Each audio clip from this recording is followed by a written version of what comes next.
All right, so now that you saw the temperatures, I guess, of the heat of what everything is, you know, not ceramic coated, I'm going to ceramic coat everything. But I've already kind of got ahead of that, and I have ripped everything out.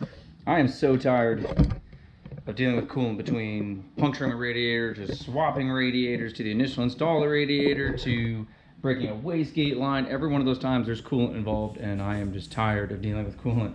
But it is what it is. Got everything apart. I'm going to do the exhaust housing, the actual manifold, downpipe, dump tube, and we're just going to blast everything, and we will then start the ceramic coating.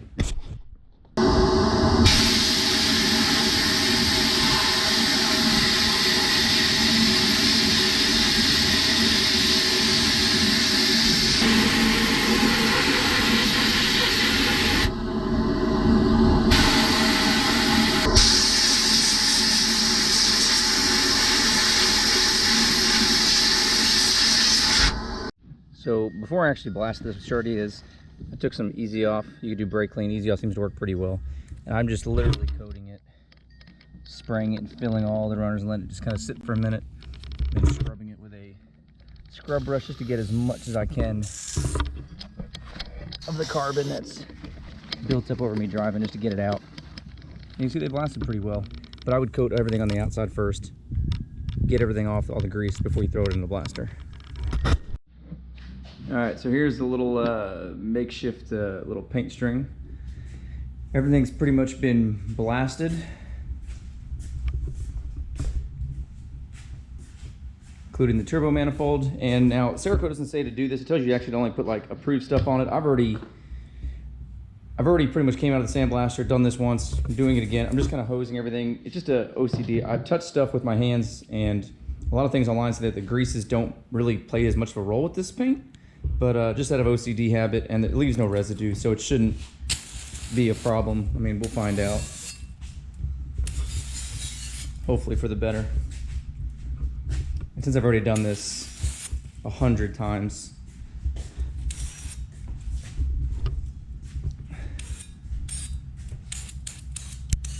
I'm just gonna hit them with the air nozzle just to speed up just to get whatever.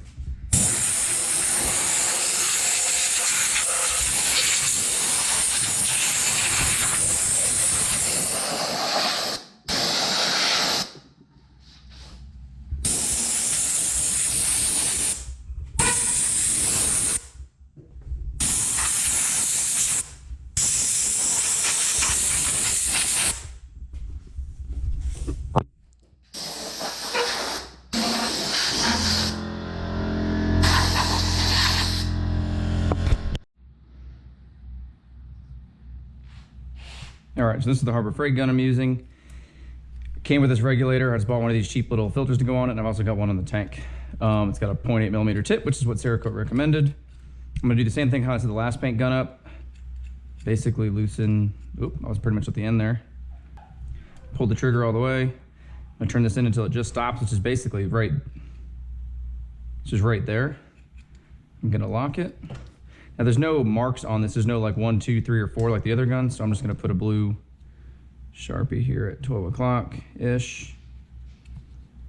And why I'm doing that, because when I sprayed my AR receiver, I want to say I did like 2 1/4 turns. So I'll back that out. That'd be basically 1 turn. 2 turns. We'll sit at 2 1/4 and I'll lock it. I'll just kind of leave it there for the moment. We'll fill the paint gun up and fans all the way open, and we'll go do on a test piece. Cerakote piston coat's what we're using, the air cure stuff. I've already kind of shaken it. Shake it for a good 30 seconds so there's no sediments on the bottom of it. Just keep shaking that for a second. Definitely use some gloves. This stuff is a little bit much nastier than paint, I would say. It has a really bad smell, so definitely use a respirator.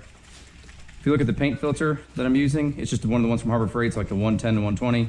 I kind of just put some tape around it because the cup in this Harbor Freight gun is much smaller in diameter, so when you don't do that, paint's just gonna kind of go everywhere.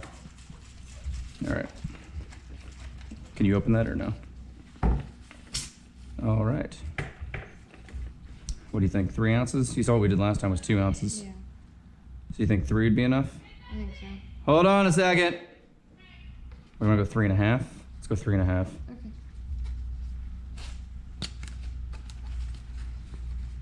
Let's give this a whirl. Try not to make as much of a mess as we did last time. So you can see this is a 4-ounce cup. It's pretty much to the top almost. I think we went a little bit above 3 ounces, but that's what we're gonna start with, and we're gonna see what that can do.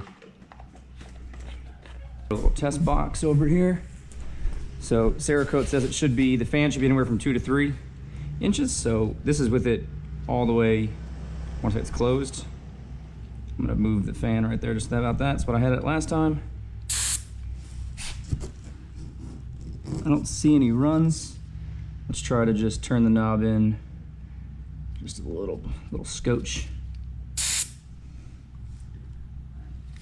Okay, I'll go a little more of a scotch. I'm just trying to get it so I lessen my chance of a run there. I know I said it again. Let's do it one more time. There we go. Let's go up there.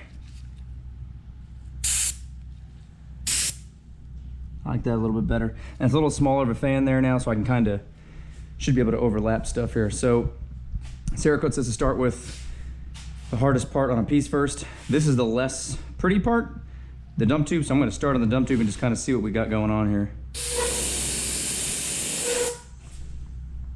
All right, okay.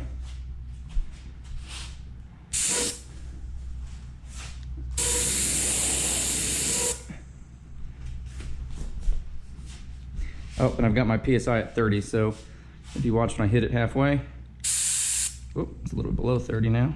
All right, we're back. Now you probably can't hear me, so I have no respirator on. Or because I have a respirator on.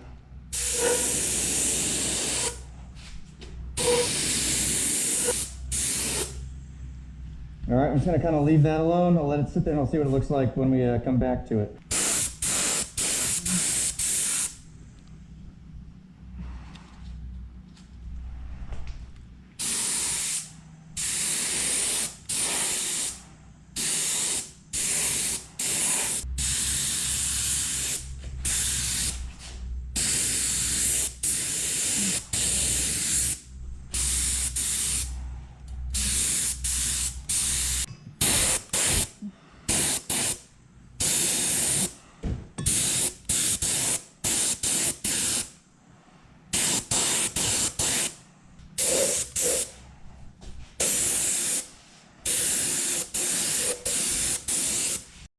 Just close the garage, as weird as it may sound. Just the outside was really playing a trick on me as far as what was painted and what wasn't. So probably won't be able to see this at all the way it looks, but I'm just kind of using the light now to be able to see. Random and off topic. If someone says something, yes, I'm not wearing shoes, come out and live in Florida. All right, so I'm done spraying. I'll show it in a second. All right, I'm done spraying it, so I'll show it in a second. But so granted, we filled this almost to the top, basically to the top. If you can see how much is in here still, I maybe used half the cup. So something I've discovered so far now, I haven't shown you the video with the other paint yet for the bumper. That video I'm pretty sure is not gonna be out before this, but the Sherwin-Williams paint that I used on the car, I got a lot more out of it than the other paint that I used and this paint. So it seems like everything that's a little more expensive per se, or the one-to-one mix stuff, it definitely goes a long way. So if you're trying to do just even what I did, you could easily get away with you could probably get away with their 4 ounce, to be honest with you, and you'd be good. So I'm gonna just drain this out, empty it, clean it. Unfortunately, wasted that. Somebody pour it back in. I don't want to pour it back in just because of contaminants and whatnot. All right, so here they are. It's definitely been, it's like 2 days now at this point that they've been cured. Again, lights can be very hard for you to always be able to kind of get the actual color it is. So this material is stainless already. But now that it's coated, it should just kind of help it even some more. And I'm going to wrap it in some DEI titanium exhaust wrap. I've used the fiberglass wrap, but this seems to be what everyone in the world rants and raves about. I've always used fiberglass wrap because I've always been too cheap to buy this. So I'm going to wrap this, and that'll be part of the test as well. All right, so before it's all covered, downpipe is wrapped. The oil feed line, I added a DEI, basically a heat wrap to it. The cable was fine. It did show a little bit of some wear. A long time when I first put it together, it was just resting against the actual flange there, but I was able to put some tape on it. It never had any issues. But I'm going to cover it now. I added another little attachment there. Doing that just to see if, just if that radiates onto that, heats of the oil cooler going through the coolant, or the oil cooler, you know, helps regulate the oil temperature. I'm just trying as much as I can to keep everything as cool as possible, just to see what everything ends up doing. All right, I'll overlay the video, but here's a quick rough rundown of what I logged it at. I'm gonna kind of hold it in my hand as I scan this. This rattling noise, I don't know what it is. I gotta find it out. It's driving me insane. I think it's something to do with the pipe. So the header last time was 300 degrees, give or take, everywhere over it. Oh wow. 500, much hotter, actually. All right, so the radiator was 91 to 96. Maybe about the same. The hot pipe here was 125.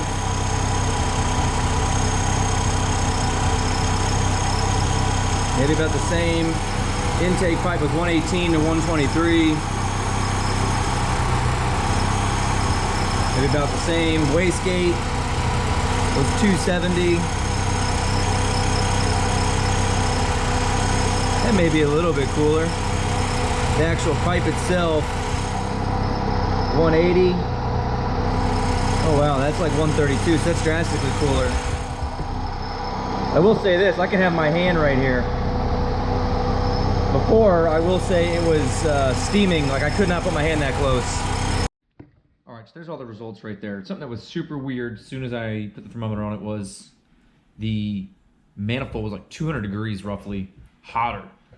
But what I did notice is I could put my hand right over it, and I felt heat off of it, and that was about it. Normally, beforehand, I put my hand over it, and I would feel like, you know, steam coming off really bad, and I had to move my hand like a boiling pot of water, basically.